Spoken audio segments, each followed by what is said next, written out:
Central Europe, northern Lower Saxony. Spring work in a heather skep apiary.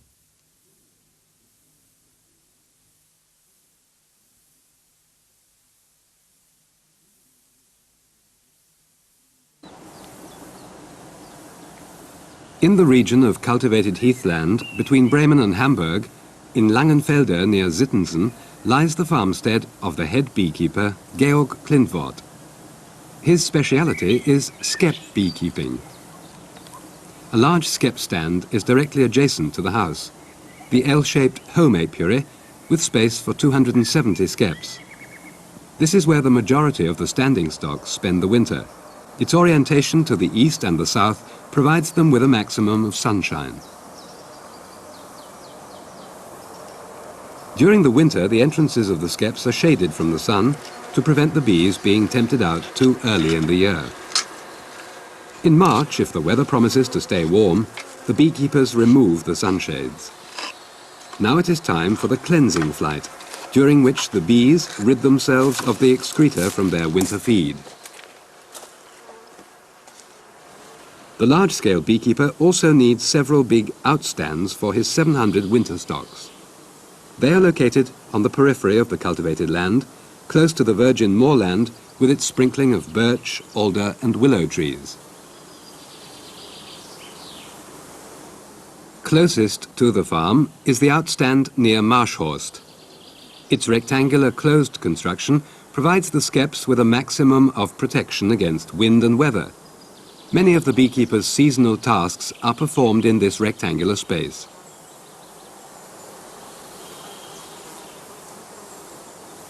Access to the isolated winter stands is usually quite difficult. The single stand in woodland cover near Twistenbostel is also oriented to face the sun. Care is taken that the bees are able to fly straight out and find dry resting places on the grass in front of the skeps. They have the necessary water supply close at hand.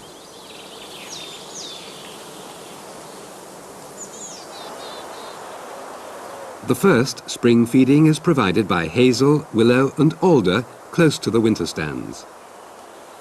At this third large winter stand near Alpershausen, in the warm sun, the bees are now busily collecting pollen and water to help build up the brood nest.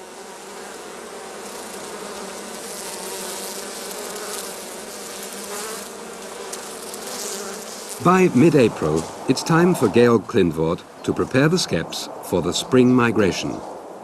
In doing so, he takes the opportunity of inspecting the stocks to assess their condition. No beekeeper is ever without a smoker. The smoke from the smouldering tansy subdues the bees which are already actively tending their brood.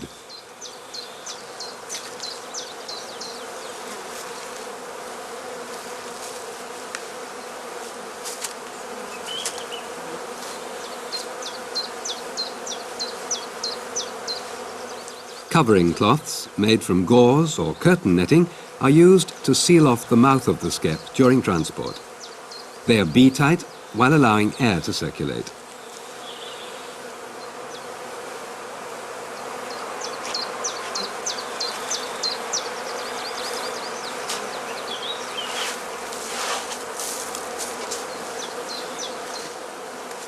The entrances stay open until evening to allow the bees to forage freely.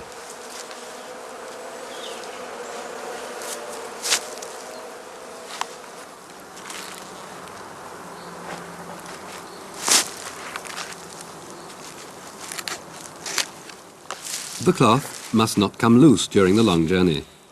To keep it tight, the corners are twisted up before they are fastened.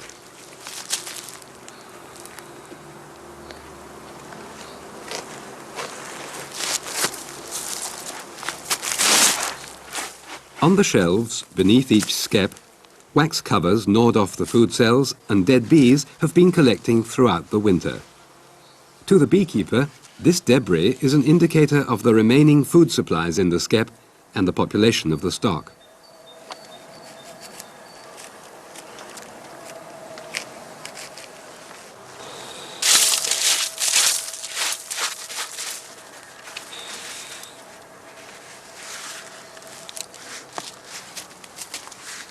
The fact that the bees have built on to the dark old combs at the bottom of the skep to enlarge the brood nest tells the beekeeper that there is a good queen inside.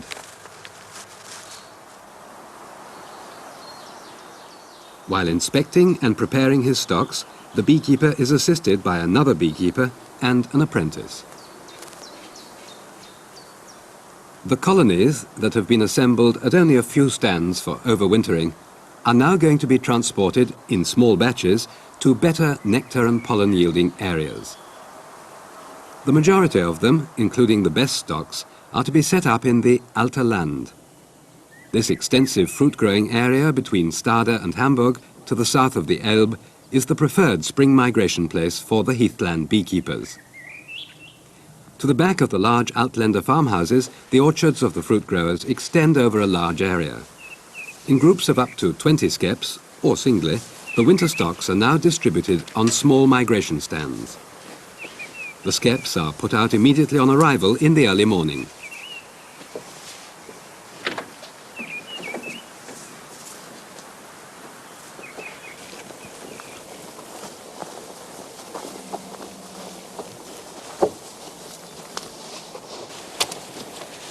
Before continuing his journey to the next migration stand, the beekeeper opens the flight entrance, which has been stuffed with moss or grass for transportation.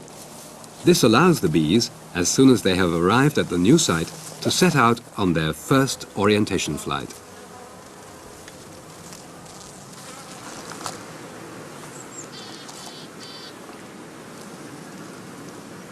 The same day, a portion of sugar candy is placed under each skep as bee food.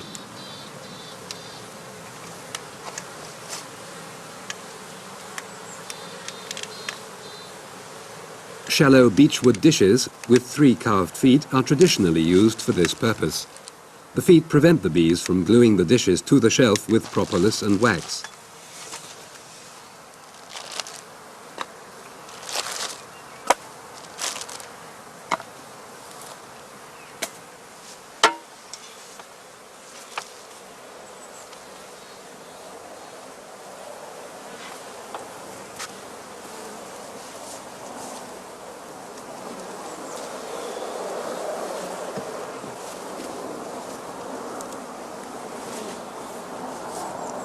By feeding the bees, the beekeeper tides them over the period of sparse foraging before the fruit blossom is in full swing.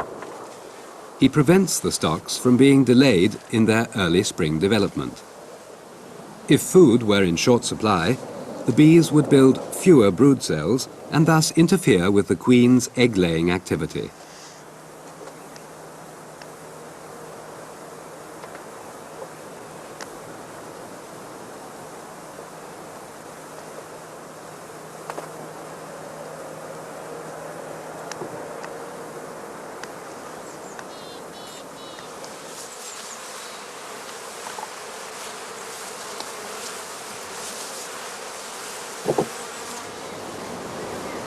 The covering cloths are removed and will not be needed again until the skeps are taken back home. There's an agreement between beekeepers and fruit growers that the stocks migrate to the Alter Land in time for the first flowering, which is the sweet cherry blossom. A fortnight later, the sour cherries are in full bloom.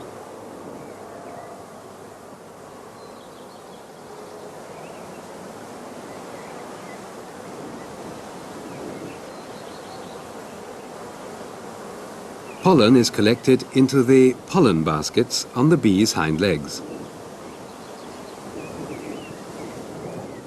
The protein-rich pollen grains are used in rearing the already numerous brood in the skep, and thus help to promote the growth of the colony.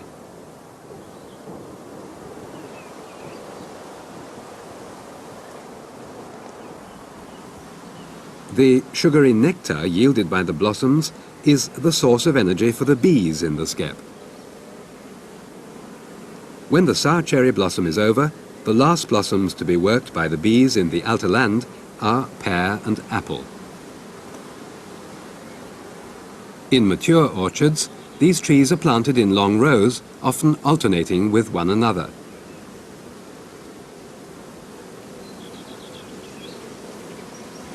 The small migration stands are distributed all over the orchard area. The fruit growers are keen to get the trees pollinated as thoroughly as possible.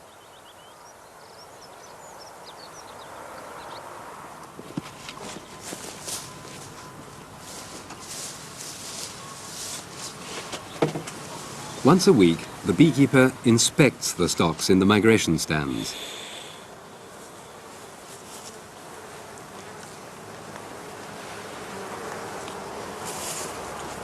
When a colony has developed vigorously, the bees begin to build large cells at the lower edge of the comb for the drones to be reared in. In order to encourage the bees to enlarge the brood nest for the workers instead, the beekeeper cuts out most of the so-called drone comb. For this purpose, he uses a special instrument with a blade and hook known as a drone knife.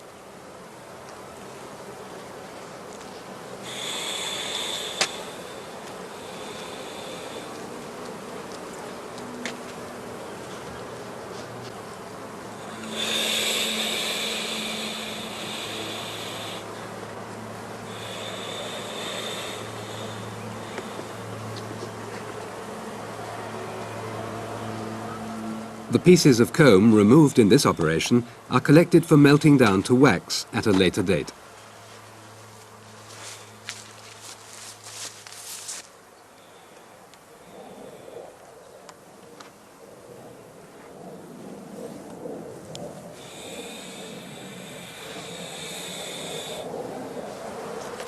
In the course of these inspections, the beekeeper pays special attention to the size and food reserves of his stocks.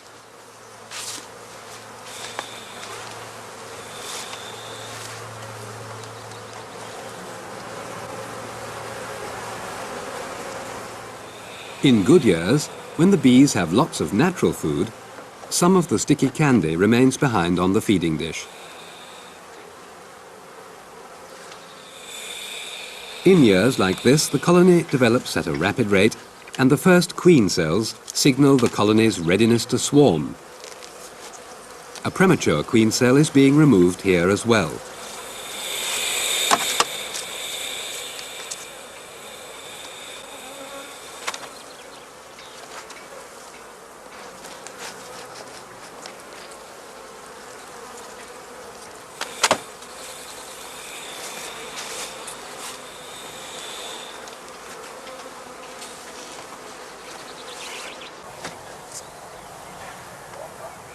If the beekeeper discovers a particularly weak stock while cutting off drone combs, he can promote its development by placing the skep where a highly vigorous stock in the same brood-rearing state has stood up to now.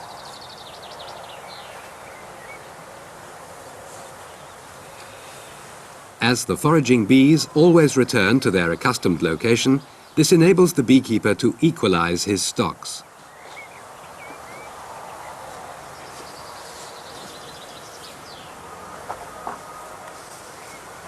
The bees remain in the Alterland for 3 to 4 weeks.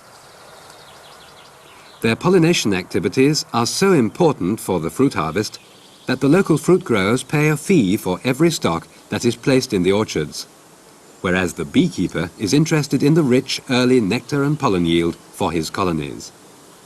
So, fruit growing and beekeeping go hand in hand.